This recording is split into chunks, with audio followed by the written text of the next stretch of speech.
വളരെ ഗുരുതരമായ ഒരു പ്രശ്നമാണ്. ആദ്യത്തെ കപ്പൽ തന്നെ അത് പുറത്തുവിട്ട വസ്തുക്കളുടെ യഥാർത്ഥത്തിൽ അതിന്റെ ഘടന എന്താണ്, അതിൽ കാൽസ്യം കാർബൈഡ് ഉണ്ട് എന്നും അതിൽ ആർസനിക് വലിയ തോതിൽ അളവിലുണ്ട് എന്നും റിപ്പോർട്ടുകൾ ഉണ്ടായിരുന്നു. ഇതുവരെ സ്ഥിരീകരിച്ചിട്ടില്ല. അത് തന്നെ വലിയ തോതിലുള്ള മലിനീകരണം ഉണ്ടാക്കുന്ന ഒന്നായിരുന്നു. എന്നാൽ ഇപ്പോൾ വന്നിട്ടുള്ളത് അതിനേക്കാൾ ഗുരുതരമാണ്.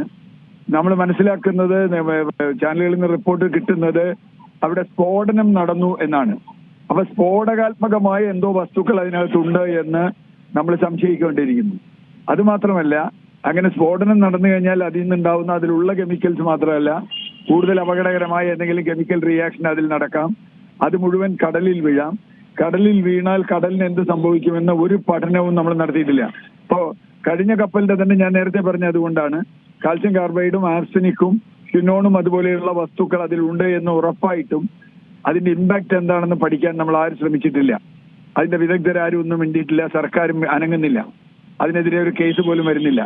ഇപ്പോൾ ഇത് കൊളംബോയിൽ നിന്ന് നവി മുംബൈയിലേക്ക് പോകുന്ന ഈ ഷിപ്പിൽ എന്തൊക്കെ ഉണ്ടായിരുന്നുവെന്ന് ഇതൊരു പക്ഷേ കുറെ കാലം കഴിയുമ്പോഴാണ് നമ്മൾ അറിയുക. അത് പറഞ്ഞു തന്നെ സത്യവസ്തുക്കളാണോ എന്ന് അറിയില്ല. സത്യാവസ്ഥ നമുക്ക് ഒരിക്കലും തിരിച്ചറിയാൻ കഴിയില്ല. കാരണം അത് കത്തുകളോട് ചെയ്തിട്ടുണ്ട്. ഇത് വളരെ ഗുരുതരമായ ഒരു പ്രശ്നമാണ്.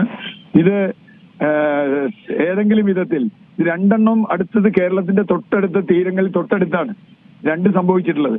അതുകൊണ്ട് തന്നെ ഇത് കടലിന് മാത്രമല്ല, ഇത് തീരപ്രദേശത്ത് എന്തെല്ലാം ഇമ്പാക്ട് ഉണ്ടാകുന്ന ആർക്കും അറിയില്ല.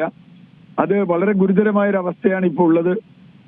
എങ്ങനെയാണ് ഭരണകൂടം ഇതിനെ നേരിടുക എന്നറിയില്ല. തീ അണച്ചാൽ പോലും അതിൽ എന്തെല്ലാം ബാക്കി ഉണ്ടാവും, കപ്പൽ മുങ്ങിപ്പോകുമോ, അതിൽ നിന്ന് എന്തെങ്കിലും കണ്ടെയ്നറോ മെറ്റീരിയലോ രക്ഷിക്കാൻ കഴിയുമോ എന്ന് പോലും നമുക്ക് ഉറപ്പില്ല. താങ്കൾ സൂചിപ്പിച്ചതുപോലെ കൊച്ചിയിലുണ്ടായ ഒരു ചരക്ക് കപ്പൽ മുങ്ങിയ സംഭവം അതിപ്പോഴും അതിൻ്റെ ഒരു പ്രത്യാഘാതങ്ങൾ ഇപ്പോഴും മാറിയിട്ടില്ല എന്ന് തന്നെ പറയേണ്ടതായുണ്ട്. അതിന് പിന്നാലെയാണ് ഈ ഒരു അപകടം കൂടെ നടക്കുന്നത്. ഇത് വലിയ രീതിയിൽ തന്നെ അന്തരീക്ഷത്തെ മലിനമാക്കാൻ സാധ്യതയുണ്ട്. കാരണം ഈ പൊട്ടിത്തെറിയൊക്കെ ഉണ്ടായി എന്ന് പറയുമ്പോൾ വലിയ രീതിയിൽ രാസവസ്തുക്കൾ അത് അന്തരീക്ഷത്തിൽ കലരാനുള്ള സാധ്യതയുണ്ട്. അതുപോലെ തന്നെ എന്തൊക്കെയാണ് ഈ കടലിലേക്ക് പോയിട്ടുള്ളത് എന്നും മനസ്സിലാക്കാൻ സാധിച്ചിട്ടില്ലല്ലോ. ഈ കടലിലെ ആവാസ വ്യവസ്ഥയെ അടക്കം ഇത്തരം സംഭവങ്ങൾ ബാധിക്കില്ലേ? തീർച്ചയായിട്ടും വളരെ കൃത്യമായ സ്ട്രിക്റ്റായ നിയമങ്ങൾ കടലിലെ മലിനീകരണം തടയുന്നതിനായിട്ടുണ്ട്. അന്താരാഷ്ട്ര നിയമങ്ങളുണ്ട്. ആ നിയമങ്ങളൊന്നും ഇപ്പോൾ പാലിക്കപ്പെടുന്നില്ല എന്നാണ് അപകടം നമ്മൾ മനസ്സിലാക്കുന്നത്. അപകടം വരുമ്പോഴാണ് അതിന്റെ നിയമലംഘനം നമ്മൾ മനസ്സിലാക്കുക. അപകടം ഇല്ലെങ്കിൽ നിയമലംഘനം ഇല്ല എന്നാണ് നമ്മുടെ ഒരു പൊതുധാരണ. എന്നാൽ അങ്ങനെയല്ല. ഈ നിയമങ്ങൾ കൃത്യമായി പാലിക്കപ്പെടുന്നുണ്ടോ? ഇത് പാലിക്കുന്നതിന് നമ്മൾ എന്താണ്? നമ്മൾ വ്യാപാരത്തിന് വലിയ പ്രാധാന്യം കൊടുക്കുകയും സുരക്ഷയ്ക്കുള്ള പ്രാധാന്യം വളരെ കുറയുകയും ചെയ്യുകയാണ്. നമ്മൾ ആ ദൃശ്യങ്ങളിൽ നിന്ന് തന്നെ ഞാൻ കണ്ട ദൃശ്യങ്ങളിൽ നിന്ന് തന്നെ അതിശക്തമായ തോതിൽ പുകച്ചുരുളുകൾ മുകളിലേക്ക് ഉയരുന്നുണ്ട്. അവിടെ കത്തുന്നുണ്ട്. അത് അന്തരീക്ഷ വായുവിൽ എന്തുണ്ടാക്കും? അത് കടലിൽ നിന്ന് ഭൂമിയിലേക്ക് കടലിന് കാറ്റടിക്കുമ്പോൾ എന്താണ് സംഭവിക്കുക? കാരണം രാത്രിയൊക്കെ കടലിൽ നിന്ന് കരയിലേക്ക് കാറ്റടിക്കും.